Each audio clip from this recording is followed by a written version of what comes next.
Well, today on the programme, I'm joined by Frank Turek. He's a Christian apologist, speaker and radio host, and author of books including I Don't Have Enough Faith to Be an Atheist and Stealing from God. He was on the show a few months ago talking to David Smalley. He was the atheist guest then. Today, it's Alex O'Connor returning. He's the atheist YouTube channel Cosmic Skeptic. It has over 100,000 subscribers. He's appeared on the show a couple of months ago to debate the fine-tuning of the universe. Well, today I've got Frank and Alex joining me in studio. Frank has been in the UK doing some speaking dates. You can find out more about him at his website, crossexamined.org. And Alex, as I say, Cosmic Skeptic is the YouTube channel he runs. Back to debate with Frank today because Alex released a video a while back critiquing a YouTube video by Frank. Now, Alex's video is titled Frank's video is titled, It May Just Be That Evil Disproves Atheism. Well, Alex had a critique to make of that, and we're going to be hearing what Alex's response is.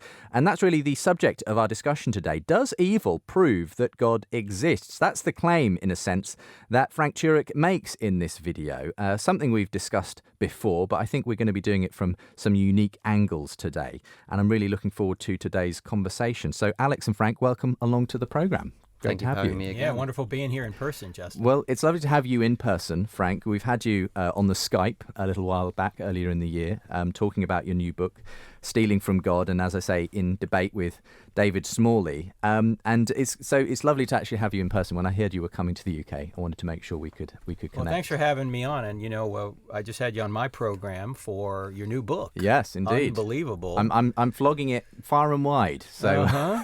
It's a wonderful book, Justin. It really I won't is. let you leave without a copy as well, by Indeed, the way, yeah. Alex. So, but yeah, thank you. It's very glad that you were able to endorse it as well, Frank. But you're here to talk about yourself, really, today, and your ministry, and obviously some of the videos and books that you've written yourself. How long have you been kind of involved in the sort of apologetics ministry you've established? Well, we established a ministry in 2006, but I went to seminary from 1993 on. I was on the Moses plan. It took me 80 years to get through, but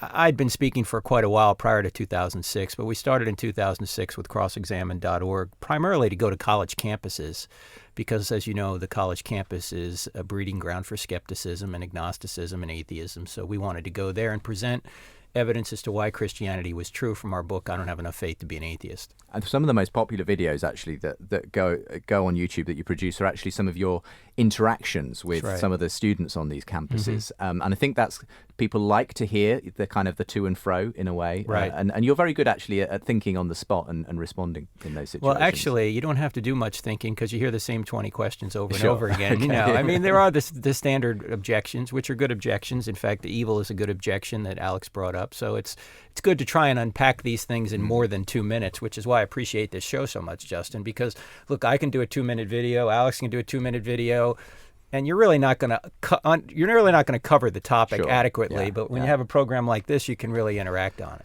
Well, it's a pleasure to have you with me, Frank. And again, the most recent book that you've authored is Stealing from God. Do you just want to quickly give us an encapsulation of what you can find in that? Sure. The book, Stealing from God, the subtitle is Why Atheists Need God to Make Their Case. The book's not about tithing, Christians. That's not what it's about.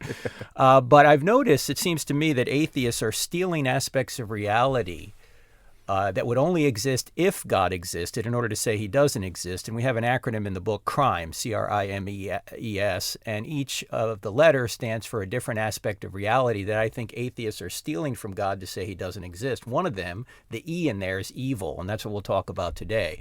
I think, as we'll see, that evil actually shows God does exist rather than he doesn't exist.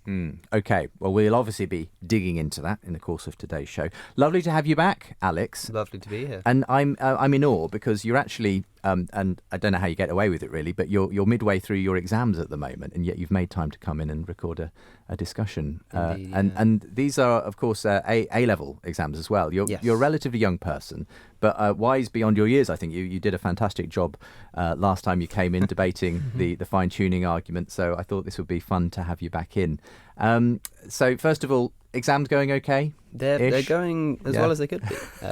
Guess you'll Philosophy find exams out. are going fine because I was pretty much familiar with most of the subject matter already, so I could kind of get away with not revising for that one. Well, that's good. Obviously, I guess you interact with philosophical ideas quite regularly on your videos anyway. I do try. So it's a good way of getting into it. And the Cosmic Skeptic channel, as I mentioned last time, only been going about a year, but already you've over 100,000 subscribers. That's right. What's the secret to your success?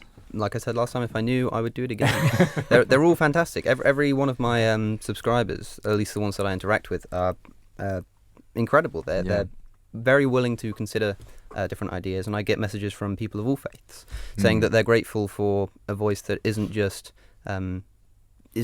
castrating religious people, but is going in there for a discussion, not to defend a worldview, but to... Well, I was really encouraged, actually, when we had the discussion last time here in the studio, that you were you reached out to atheists and said, we need to have these discussions. We can't just, poo-poo and dismiss religion and the claims. We need to engage in an honest conversation, which is certainly what this programme is about. Well, I mean, humour and ridicule has its place.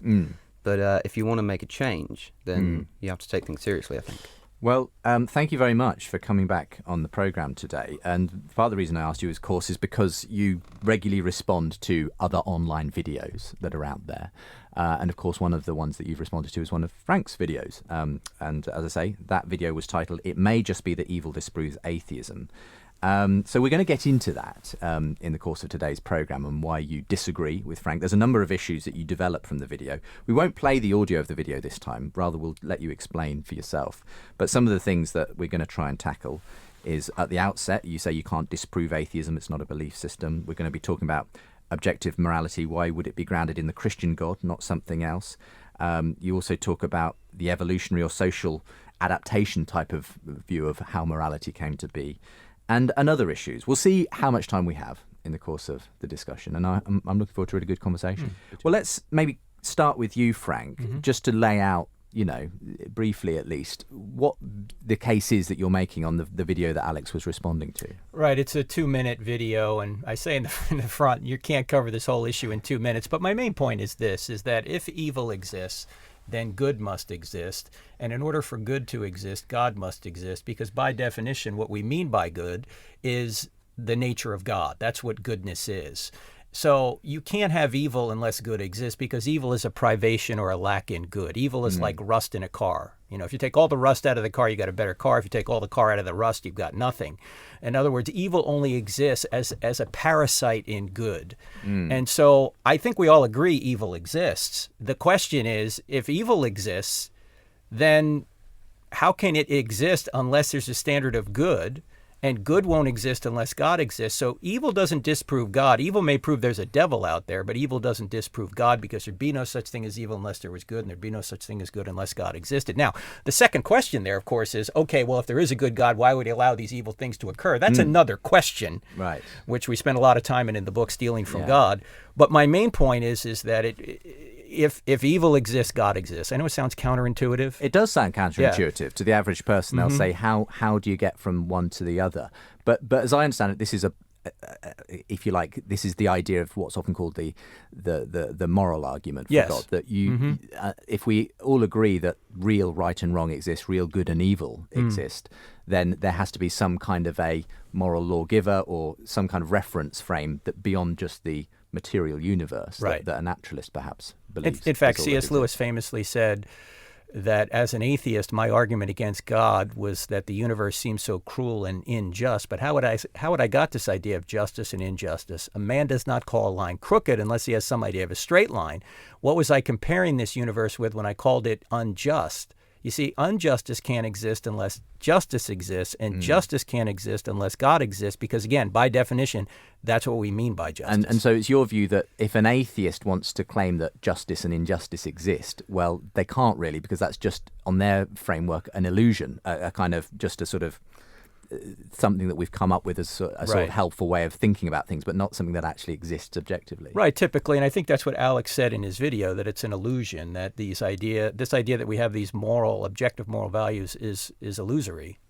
Well, let's come to Alex for this, and we'll try and sort of take the points that you raised in the video in a kind of sequential manner as far as possible, Alex. But I mean, let's start at the beginning, because in the video, the first point you wanted to make was that there is this question mark around disproving atheism. That's obviously the title of the video. It may just be that evil disproves atheism. You have a problem with that very concept to start with, don't you? To an extent, yeah. It's not particularly pertinent to the discussion, but I think it's important to remember that according to me, atheism isn't a worldview, and I know this is something you disagree with, Frank, but the way that people get around this a lot of the time is they'll say, well, many atheists do believe that there is no God. But not all atheists do. So if you meet a person who does believe there is no God, they are an atheist. Mm-hmm. But that's not what atheism is. That's sort of a subset of atheism. I'm what you might call an agnostic atheist. And a lot of people think that agnosticism and atheism are on the sort of same spectrum, but to me they're absolutely not. Agnosticism, Matt Dillahunty is good on this. Agnosticism is a claim to knowledge. Atheism is a claim to belief. So to say you're agnostic is to say, well, I don't know if there's a God, which I think is the rational position to take. I mean, can anybody really know for sure? And all I'm saying is because I don't know agnosticism, I therefore don't believe, and that's atheism. But there are people out there who do actively believe there's no God. And those people do have a burden of proof. I mean, people such as, he only did it on one occasion that I've seen, but Christopher Hitchens usually would say, you know, we would never say there is no God. But when talking to William Lane Craig, he said of the Christian God that he is, quite dangerously, I think, but he said that he's in a position where he thinks he can actively say that God does not exist. And in that case, yes, he has a burden of proof. But as far as I'm concerned, atheists in general, or atheism, isn't a worldview and doesn't... It isn't something you can therefore disprove in that sense. Yeah, in the sense, and also atheism, one of the phrases that I've heard you use, Frank, is on atheism, if atheism is true.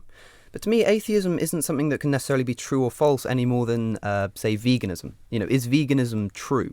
It's not really a case of whether it's true or false.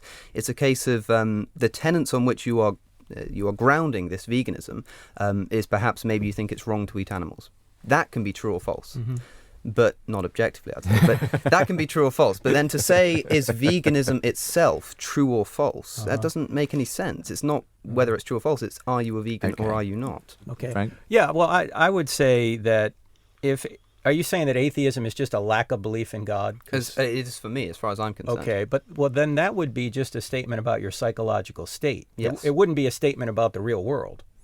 Well, because no. this book is an atheist then, because it lacks a belief in God. But then we're really trivializing what the word atheist means then. Yes. Because you could say this microphone's an atheist then, if it just lacks a belief in God. So if somebody wants to say that, okay, fine, but I don't see atheists just saying that. What I see is atheists saying, oh, I lack a belief in God, and here's how I explain the universe. Multiple universes, evolution, quantum vacuums, materialism. Well, those are positive beliefs that need to be defended. In other words, you just can't say, I lack a belief in God, and therefore I have no burden of proof to have a conversation about why reality is the way it is. No, if you're going to say that multiple universes or evolution or materialism or quantum vacuums explain how we got here, then it would seem to me you'd need reasons for those. Those are positive beliefs. You see what I mean? Oh, absolutely. In certain cases. For instance, if you're talking about the variety of life, and somebody says to me that they think it was God, and I said, oh, no, I can explain this through evolution. I suddenly have a burden of proof. I have to offer some evidence for that. Right. But atheism in general, if you're just an atheist and you're not taking part in debate, I think you don't necessarily have to justify what your do you position do in with the the same problem way. that makes cats and rocks and microphones atheists as well? Well, it depends on your definition. For instance, if we define a vegan as someone who doesn't eat meat, then this book is also a vegan. Right. Yes, but isn't that the point that makes it difficult to understand what the content is of I don't such think it makes it difficult to understand. I think it's something which applies to humans. You can call a human an atheist. If you want to call a book an atheist, then be my guest, because by my definition, an atheist is someone who does not believe in God. And so a book, sure, call it an atheist if you will. But then we wouldn't have any reason to converse about anything. If you're just saying you lack a belief in God and I don't have any burden of proof to explain reality or why reality is the way it is, then we're not really having a conversation, right? Well, there's two types of atheist speakers, you might say. The first is people who will have a burden of proof, who come out and there are two people trying to prove their opposing worldviews against each other.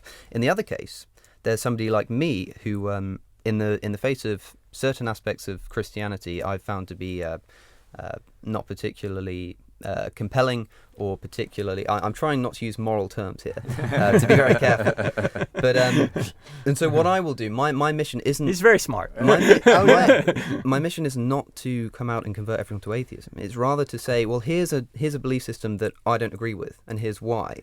I'm then leaving it open. Perhaps if I'm debating with a Christian, I might say, well, this is why I think Christianity isn't true.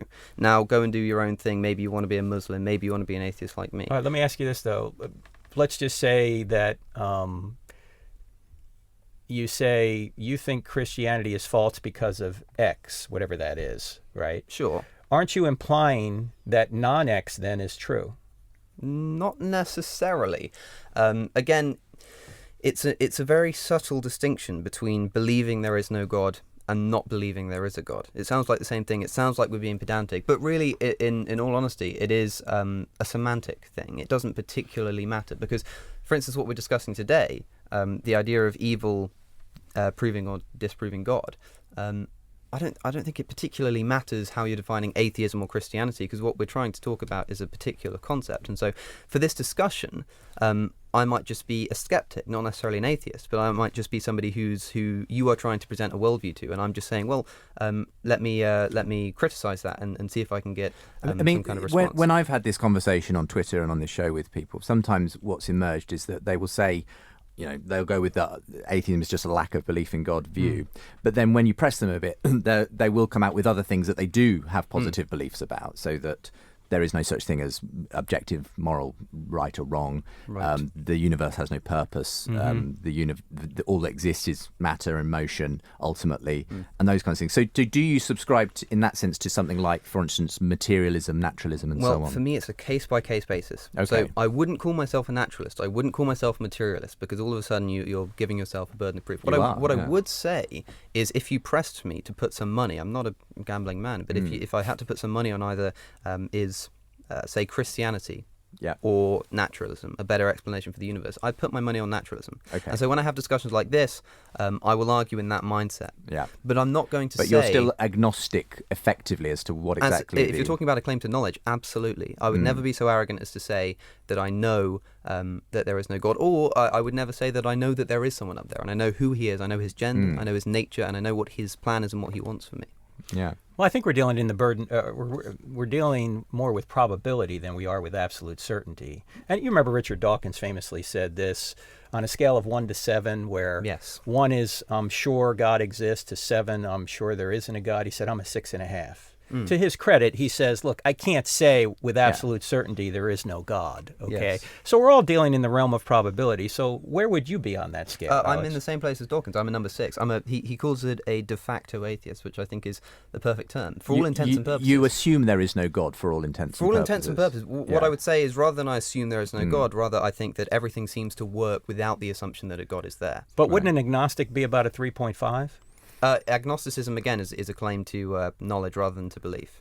So agnosticism, to me, if you don't call yourself an agnostic, then I can't quite understand what knowledge you have that I don't. I mean, I don't know if you're the sort of person to say, I know there is a God. Again, it's the realm of probability. Am I absolutely certain? No, I'm not even absolutely certain that I exist. I mean, I guess I have to exist to say it. But I mean, we could be, the famous thought experiment. The universe could have been created 5 minutes ago. We're an experiment in a scientist's laboratory, and we just have all these memories. Well, you've got people like Elon Musk who do think that we're some kind of artificial intelligence. That's a discussion for another time. Yeah. What I would say, though, is I like to categorize it, and of course this is, again, semantics. It's just my way of categorizing the world. What I would say is, if you think of 4 boxes, like a table, across the top you have theism and atheism, and on the side you have Gnosticism and agnosticism. You say you're not 100% sure that there is no God, so I'd put you in the agnostic box. Then I'd put you across on the theism box because you believe there is a God, and that's where you sit. You're an agnostic theist, as far as I'm concerned. Now, you can reject that label because you might have I know that the word agnostic carries weight, so I think maybe we ought to stop talking about labels and start talking about evidence. Absolutely. Well, right, maybe. So Let's move it on. It's been a fascinating discussion so far, talking about the definitions of atheism and agnostics and so on. But yeah, we should get into the meat of the subject today, which is the question of whether evil is evidence, actually, that God exists counterintuitively. That's the claim in that you sort of sketched out for us earlier on, Frank. So let's move on to sort of the second issue that you bring up in your response video, Alex, which is, well, even if objective morality does exist, why would it be grounded in the Christian God and not something else? Do you want to just explain that out a bit, and we'll see what Frank has to say? Well, again, this isn't... this is one of the parts of the video that I'm not really making an actual claim, but rather I'm a genuine question. More out of interest than anything is how do you arrive at the Christian God? Although I would say that I might assume that your answer might be something along the lines of, well, this argument just proves a God, and then other arguments prove the Christian God, and that is fine by me. But I wonder, do you think... if you say no to this doesn't disprove your position in any way, shape, or form. But do you think that for objective morality, it must be the Christian God? No, it could be another God, right? Yeah, you're absolutely right. And that's what I was going to say, that there are other arguments. You don't get all the way to the Christian God with the moral argument. Sure. But with other arguments, I think, in my opinion anyway, you arrive at the grounding for morality as God, and that God happens to be the Christian God. Let me put it the other way, I guess, to you, Alex. If objective morality did exist, would it at the very least disprove atheism, which is actually what the title of the video is? Well, this is a tricky thing because... Or naturalism, let's say. Okay, sure. So we don't do that same discussion. Perhaps. Okay. It would be compelling. I would see it as a compelling argument. If you could prove to me that objective morality did exist, I would certainly consider it a good argument for some kind of standard. Because naturalism would not be able to explain that phenomenon. Sure. I mean, perhaps it would, and we just don't have an understanding yet. But I would submit that, yes, we do not have, in our current understanding, any way. Sam Harris has tried the moral landscape. Yes. What I found is that I don't quite understand what he's getting at, because he says he wants to prove objective morality using science. But what he does is he proves that, objectively speaking, certain moral guidance leads to prosperous societies. But then that's assuming that prosperous societies is a good thing.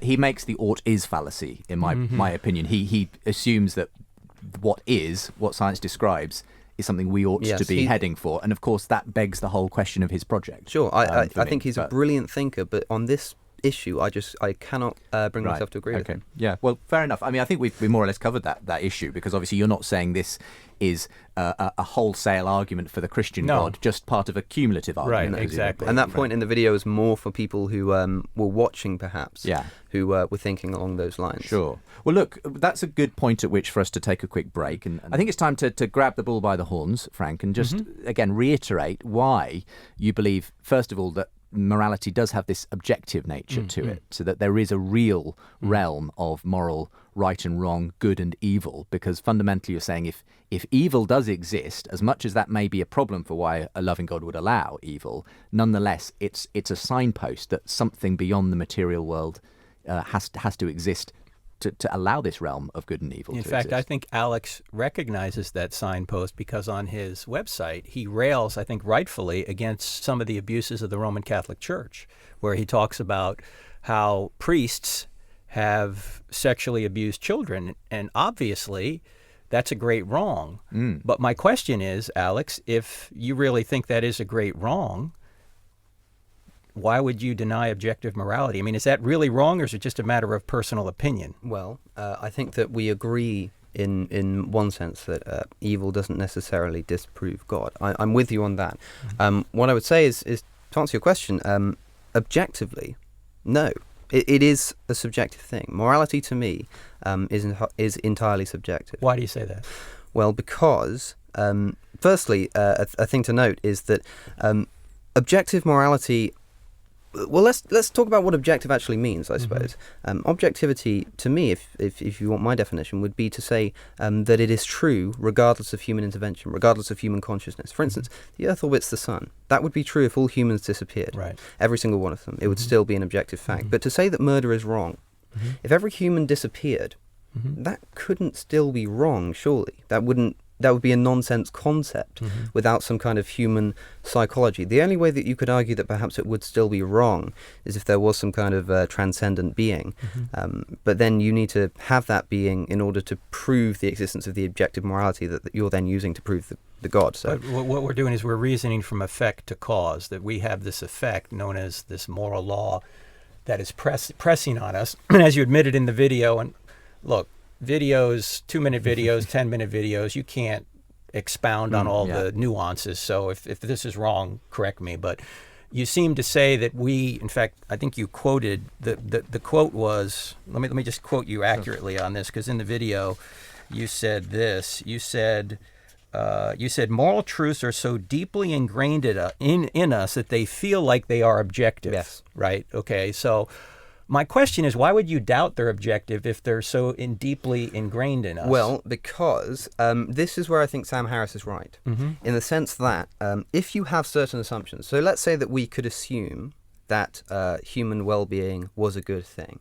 We'll discuss why shortly, but let's say we assume that. We could then say that it is objectively true that we should act in certain ways, for instance, trying not to murder people. And that would then become an objective morality. Right. So because evolution has instilled within us, through genetics, a drive to stay alive, then we can derive objective moral truths about how we should act in order that complies with this inner nature, which I think has come about through evolution. So even if you don't subscribe to the idea that certain moral actions, such as not killing or not stealing, have come about through evolution, the instinctual nature within us to stay alive causes us to think of those as objective truths.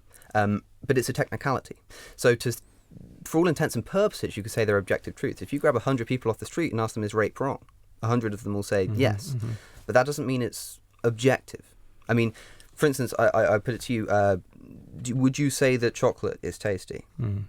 Yeah, I would, but that's a subjective. Right, sure. Some people may not like chocolate. It's subjective. Yeah. That's a flavor. So tar can be just as tasty as chocolate.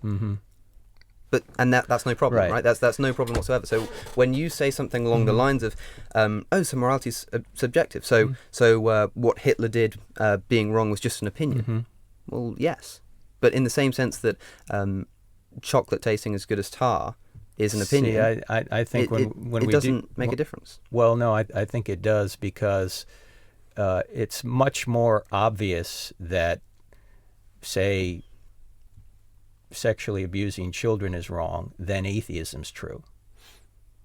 Right. So why would you say that atheism's true in order to avoid the obvious conclusion that sexually abusing children is wrong? You already know sexually abusing children is wrong. Now, if you want to use an evolutionary argument, the problem is that undercuts everything you think. Because if everything we think is the product of evolution, the product of the laws of physics or biology or whatever it is, then why should we believe anything we think? Forget about morality for a second. Why should we even believe that atheism's true or that Christianity's true? I'm sorry, I'm suffering from jet lag here. If our thoughts are the result of some random evolutionary process, why should we believe anything we think is true? Well, the first thing is that evolution isn't a random process. But that aside, it's let me put it this way: it's either directed by an outside intelligence or it's not. Sure, okay. I'll give If you it's not directed by an outside intelligence, then it's random. Yes. So, if it's directed by intelligence, then perhaps God exists. If it's not directed by intelligence, why should we believe anything we think? Because I mean, this is the old argument from against naturalism that people like C.S. Lewis and indeed modern practitioners like Plantinga have put forward, which, as I understand it, is effectively saying if evolution is, if effectively it's meant for the propagation of our DNA, it's not aimed at us receiving true beliefs. It's not aimed at us actually.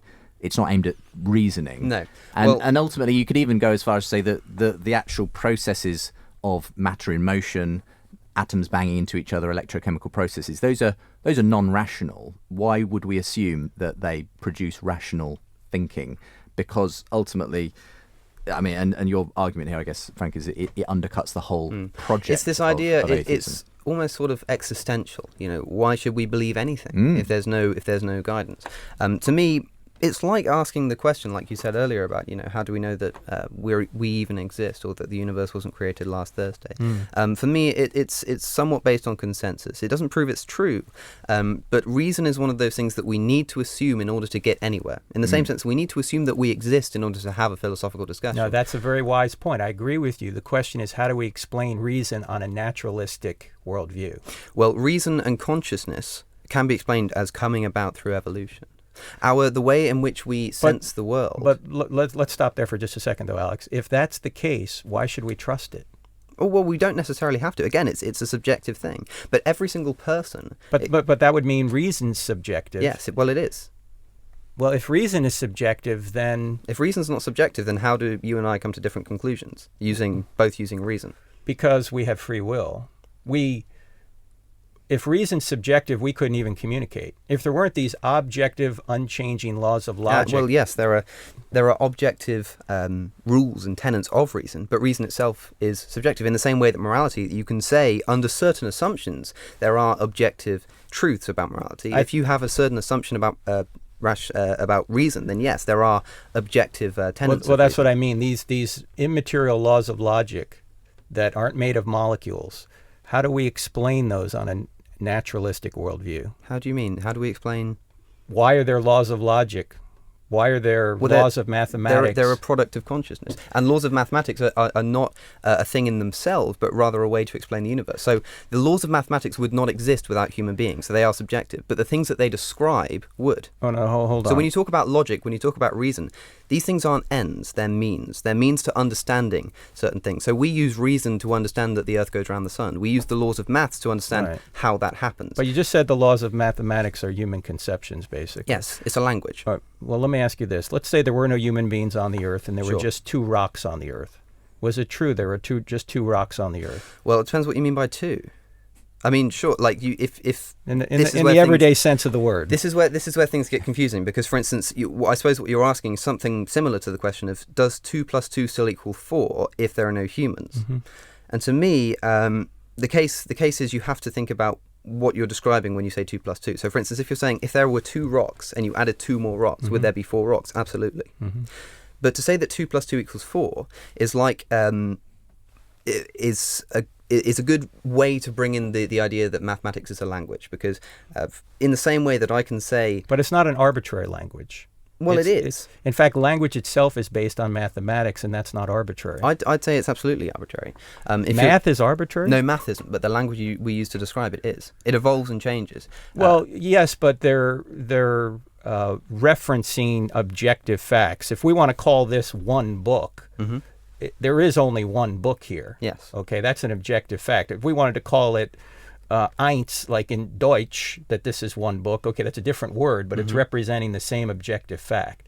And if we're going to say that reasoning is objective, then there's no way we can come to any conclusions about anything. There are different ways, even within the laws of mathematics. Did I say objective or subjective? I don't recall that. If we're going to say reason is subjective, then there's no way we can come to any conclusions about anything. But that's self-defeating, because when I say that, I'm making a truth claim that if reason is subjective, then we can't come to any true conclusions about anything. That actually is an objective truth claim. Well, I would say that even with something as objective as maths, there are subjective ways in which to understand it, the language we use, even though it seems that it wouldn't be the case. For instance, if you want to find the roots of a quadratic equation, you can do it by using the quadratic formula. You can do it by expanding the brackets, and you get to the same answer. But the reason you're using to get there is subjective. So the answer is a fact of nature. It's true. That would still be the answer, even if humans didn't exist.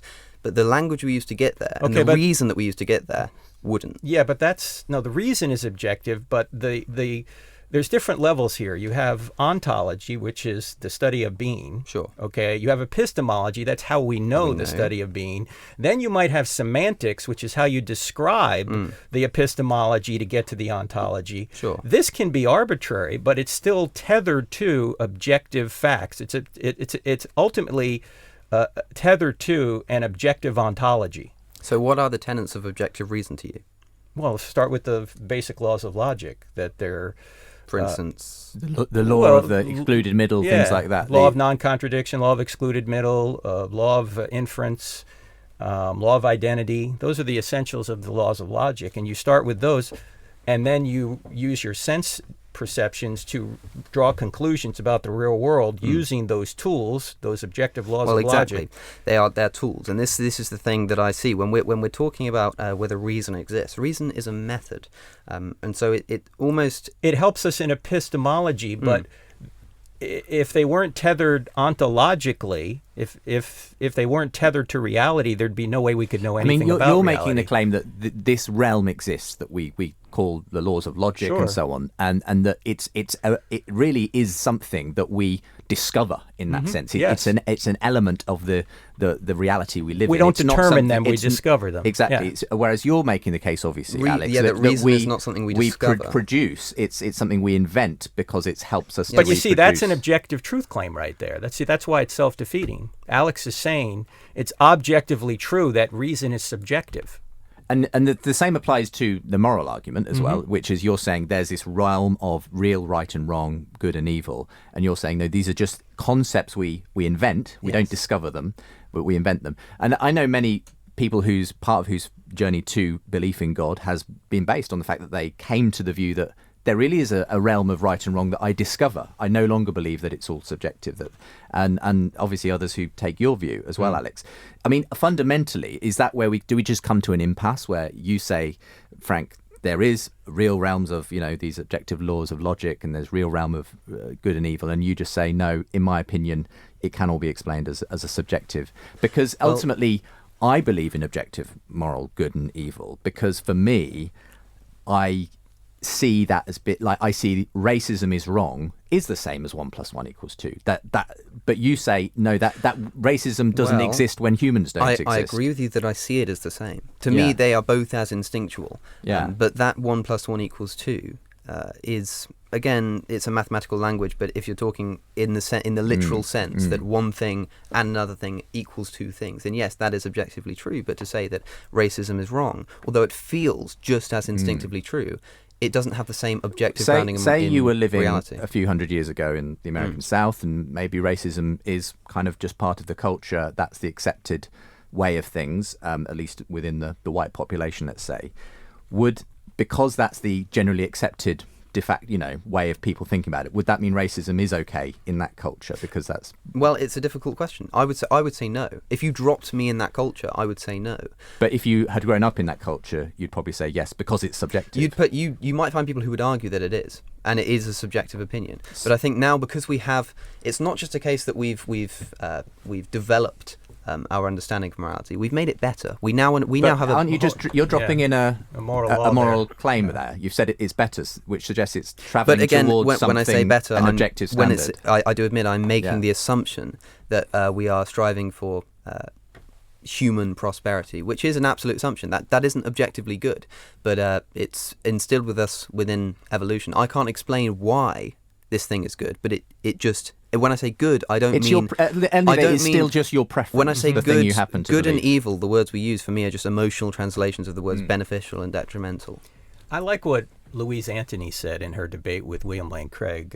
Louise Antony is an atheist, but she admitted something about morality and atheism that I think is very insightful. Here's what she said. This is her quote. She said, "Any argument for moral skepticism will be based upon premises which are less obvious than the existence of objective moral values themselves."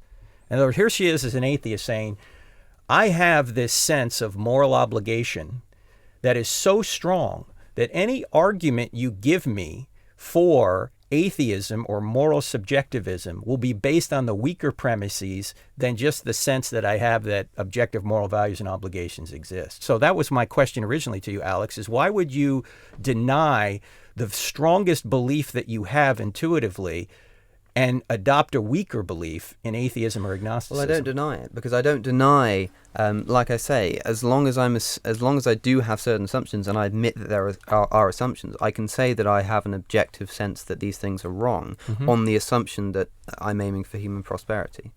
Right, but you already pointed out that Sam Harris is begging the question on that. That is his human flourishing. And that's a conflation of epistemology and ontology.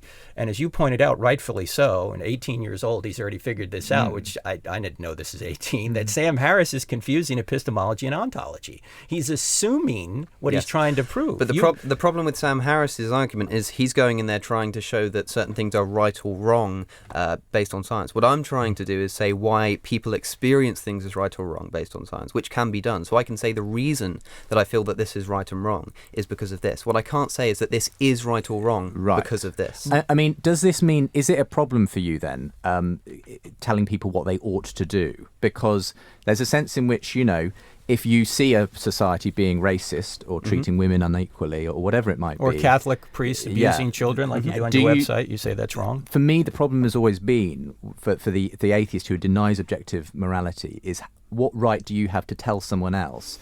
Because they're just acting according to their subjective preferences. Well, the subjective preferences, I find, in these cases, we often agree. So, for instance, if I meet a member of the Ku Klux Klan, we can find common ground in the sense that I might say, okay, so why is this wrong? Why is that wrong? Why? Until we get to the final point and they say, well, I think that it's because my worldview is better for humanity. And I say, well, hang on, so do I. I think my worldview is better for humanity. So let's go on the assumption that what we want is to get what's best for humanity. And here's how I think my worldview leads to that. So even people... but if they say, but I don't believe black people are human, what do you say to that? Well, that's the thing. Then the discussion doesn't then the discussion becomes trying to prove how they are. Right. You sort of remove the need for a basis once you find out what the basis of their beliefs are.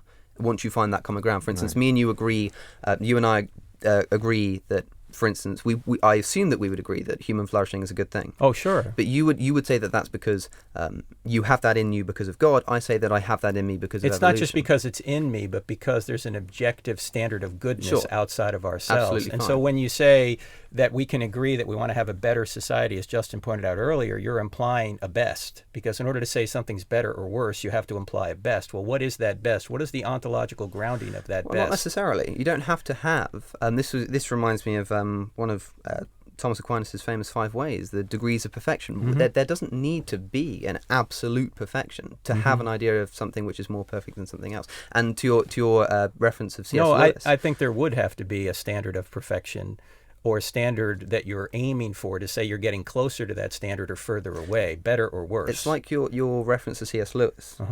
You can't know a crooked line without having some idea of straight. I don't think that's true. For instance, think of it this way. Why is it not true? It's not a case, if you're talking about good and evil, you don't need evil to know good. If you think about, say you have a flat plane. You're absolutely right about that. Think about you have a flat plane. You don't need evil to know good, I agree with you. So, you need good to know evil, though. I don't think so either. If you have a flat plane, you can see like a hill, like an indentation on that flat plane. Now, the rest of that plane is not a valley. You don't need the valley to understand the hill. You just need the hill in comparison to what is neutral. So you can have evil compared to what is neutral. You can have good compared to what is neutral. You don't need the two extremes. What would be your definition of evil? My definition of evil? Well, that's a very broad thing. But if you're asking me, again, subjectively, anything I would say that unwarrantedly elicits human suffering or animal suffering to an extent. Okay, as well. so that would imply that it's the opposite of human flourishing. So it's very difficult to define evil without reference to good. Not necessarily. It's not. It may be the opposite of human flourishing, but it's also just the absence of no suffering. Not necessarily good, but no evil. Okay, I don't know if I'm getting my point across very well. I think you're both doing a great job at representing your different sides. I guess the thing that I'm really interested in pulling out, though, just to bring us back to that racism example, is can you sort of say that would you say racism has always been wrong, was wrong in every culture, time and place where it was practiced in the past? Or can you not actually say that if you're a subjectivist? I would say if we're assuming that human prosperity is a good thing, and by good we mean best for human prosperity, then yes, racism has always been wrong. Yes, right, but only on that assumption. Yes, which of is course. An assumption for the racist, which is an assumption we all share. Maybe not the racist. Yeah. In fact, no. The racist does share the assumption that human prosperity is a good thing. They may not. They may think my own prosperity is the best thing. Mm-hmm. I want to live a selfish life that disregards other people's preferences. If we did have a racist, but the problem is, how do you? Again, all I'm saying is, and I think you're agreeing with me, is simply that there's no objective way of sorting between these different preferences people have. There's no actual sort of thing that says this is the correct way. We should all be, wanting this human flourishing. It's a harsh reality. I don't like. There's no way of grounding it. It can that. make me uncomfortable. The idea that there is no objective, as far as I'm concerned. And no so, do you objective understand way to- Frank's view here, which is he sees that as such an obvious thing that you would have to the premises against that, if you like, would have to be much, much stronger than they are to take away his instinctive view that this is really actually an objective reality. I understand entirely. Think here. about hunger. Hunger is within all of us, and it is such a strong thing. We like if somebody is dying of starvation, that is all they care about. It is within them. But it's still a process of evolution. It's still a subjective psychological experience. It's not some kind of transcendental... Hang on, Alex. Let me just ask you a question about that, because as Justin pointed out in his interview with Richard Dawkins a number of years ago, which is, by the way, in the new book. Unbelievable. I don't need a publicist when I've got Frank in the studio. It's a great book. Justin rightfully said, well, you tell the story, Justin, about how you said he was stepping outside of the evolutionary process. I kind of had this interesting conversation in my very first encounter with Richard Dawkins, and I asked him why, whether if all our morality is essentially a product of undirected evolution, whether he can really say that rape is wrong. And he says, well, I do believe rape is wrong. Now, that may be a product of my evolutionary past, but that's a value judgment I'm going to make. And I said, but how do you make that value judgment? You have to step outside of this evolutionary process to say that's wrong. And he said, well, maybe, but it doesn't show that anything supernatural exists. And I said, but as far as you're concerned, the fact that we've believed rape is wrong is as arbitrary as the fact we've evolved 5 fingers rather than 6. And he said, yes. Basically. And I agree on naturalism, that is true, but most people recoil at that idea that our morality is essentially arbitrary. Yes. But in the same sense, this is what frustrates me about atheists a lot, is they'll do the same thing but the opposite. They'll look at God and they'll think of the evil. They'll listen to Hitchens talk about some celestial North Korea and they'll recoil at that and they'll say, that's a horrible thing. I can't imagine that reality. But I'm sorry, just because you don't like a reality doesn't make it not real. And so if there are are no objective morals, then unfortunately what Joseph Stalin did in the USSR was not objectively wrong. But that's not a shocking thing to say if we're under the assumption that nothing is objectively wrong. Do you understand then why for many people the moral argument is so powerful? Absolutely. Because they cannot get themselves to a point of view where those kinds of acts are only really about people's preferences. But I don't think that's what Frank is necessarily doing, because I think you're right that a lot of people do just recoil in horror at the idea of there being no objective standard, but I don't think that's what you're doing. I'd say that you're being cleverer than that. You're understanding that, yes, this is a bad idea, but more than that, you're saying that there's some way to prove that there is an objective reality, not just because you don't like... I want to get beyond that, or maybe I should say underneath that, going back to Justin's point, and it's this. If you said this is all the result of evolution, you have to get outside the evolutionary process to believe that thought is true. Because if that thought is a result of the evolutionary process as well, why believe it? But again, it's existentialism. We have to have certain assumptions. Well, what I'm saying, this isn't just an assumption. This is what we would call a properly basic belief. It's not just an assumption that I believe that torturing babies for fun is wrong.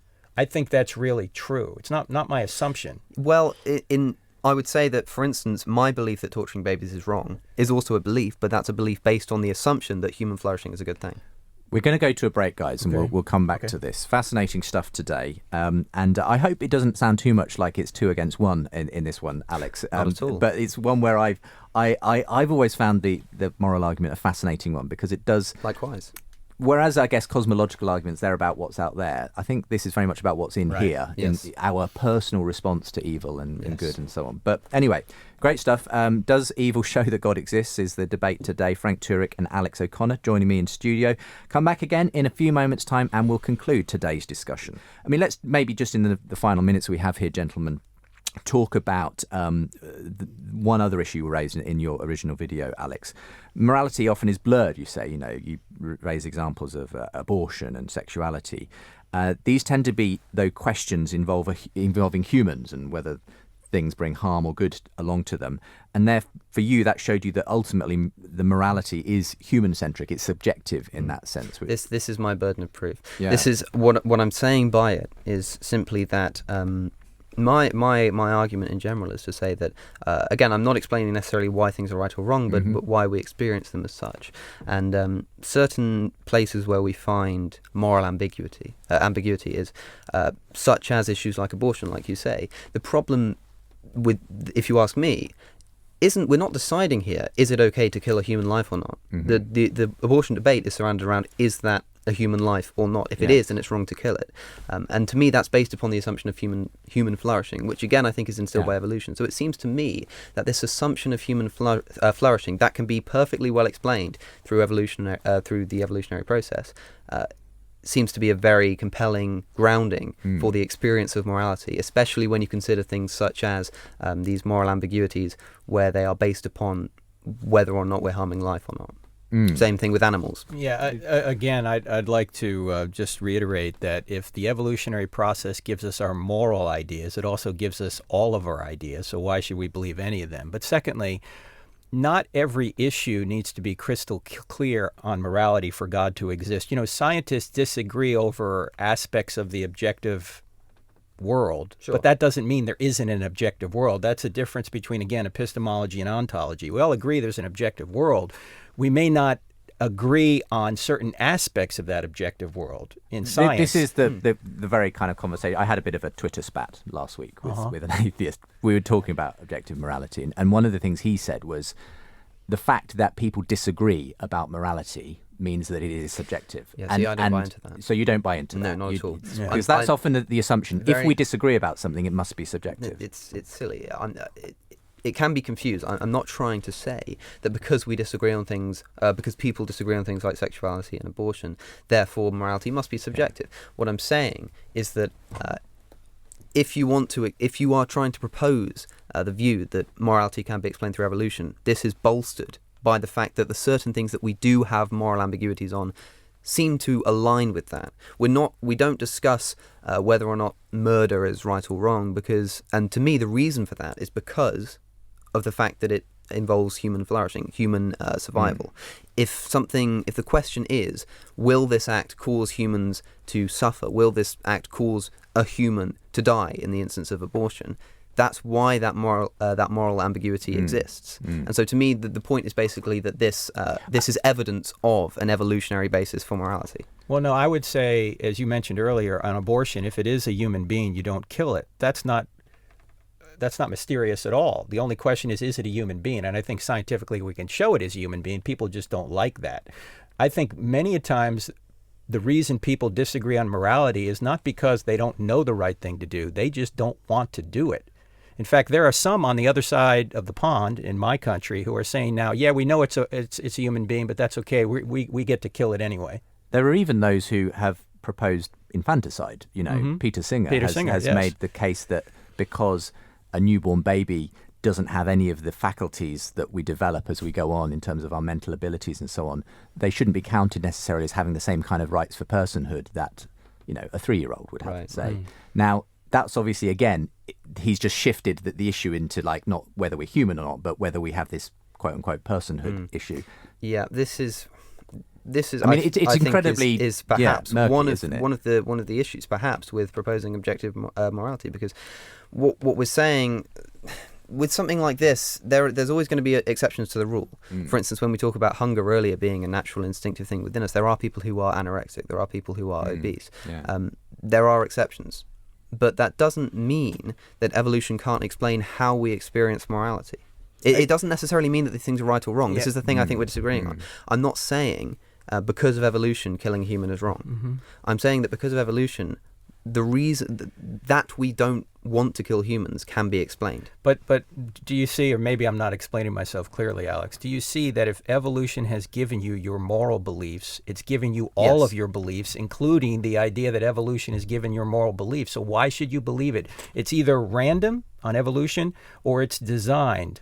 But, so, I mean, if it's designed, you can trust it. If it's random, you can't. So, again, if all your thoughts are the result of the laws of physics, why should you believe any of them? I might be talking out my hind here, but is that not similar to saying, the reason that you're saying the reason I got from evolution, I also got everything else from evolution, so why should I trust it? Right. Well, the reason that you got from God, you also got everything else from God, so why should you trust God? Well, because God has given us the rational ability to to make reasonable claims or discover truth about Sure. reality. Hasn't evolution given me the rational ability to uncover truths about reality as well? What's the difference? Because our minds are trustworthy if they're made in the image of the great mind. Why would they be trustworthy if they're a product of random forces Well, over which how we do you have know it's a great mind unless the great mind has instilled that reason within you to Because- reason that it is a great because mind? I'm going from effect to cause. Right. If I have by using reason.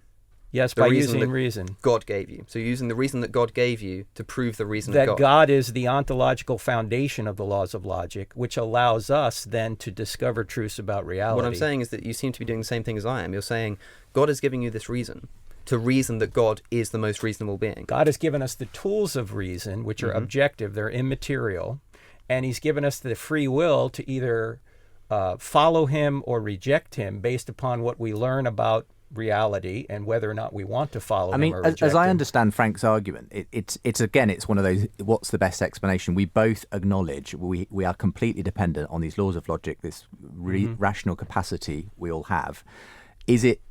Can we explain such a thing on a naturalistic worldview, or is it better explained on a theistic worldview? And obviously Frank's view is, yes, it makes sense that we would be able to trust our rational abilities if there is a rational mind behind the universe. I think it's Whereas easier to think in a that. non-rational universe, a non-rational process by which we came to be, there's no fundamental reason to assume that we are aimed at knowing right from wrong, truth and Sure. falsity. But you do and so have to on. make certain assumptions. Yeah. Like it does frustrate me that I will never know if I exist. Yeah. That gets on my nerves. I have to tell you. Who's asking the It really question? does. It really gets on my Who's nerves. wondering, Alex? Precisely. This sort of stuff really gets on my nerves. But they are just unanswerable. Gets on whose nerves? What do you mean? Well, precisely. But these are just sort of pedantic little things that gnaw away at your Right. mind. I don't think they're And something- pedantic. Something like reason. Uh-huh.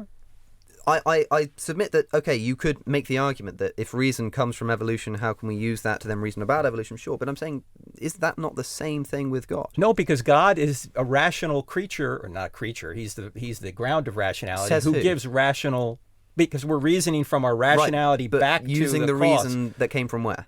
Well, of course, his ontological nature is given us these laws of logic to discover truth. How do you know that? Through reason.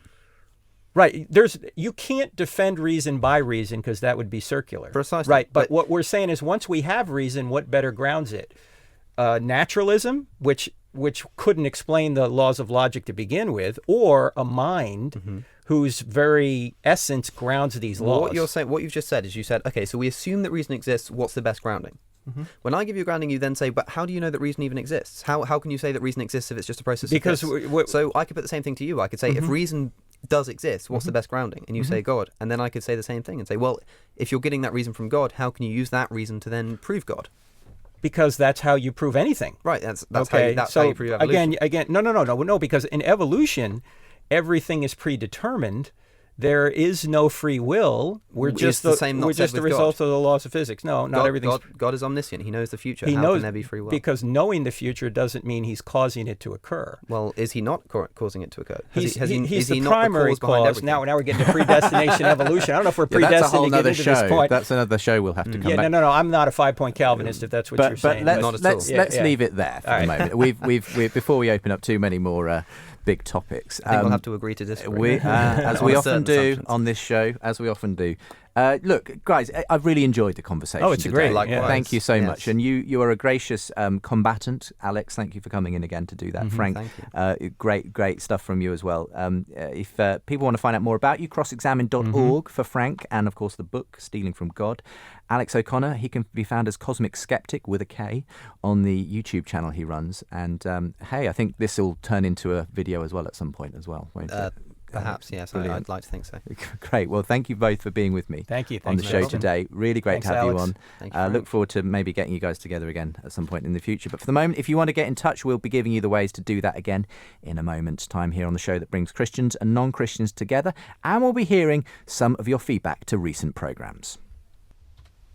Great. Thanks, guys. And We're all done. Way to go, man.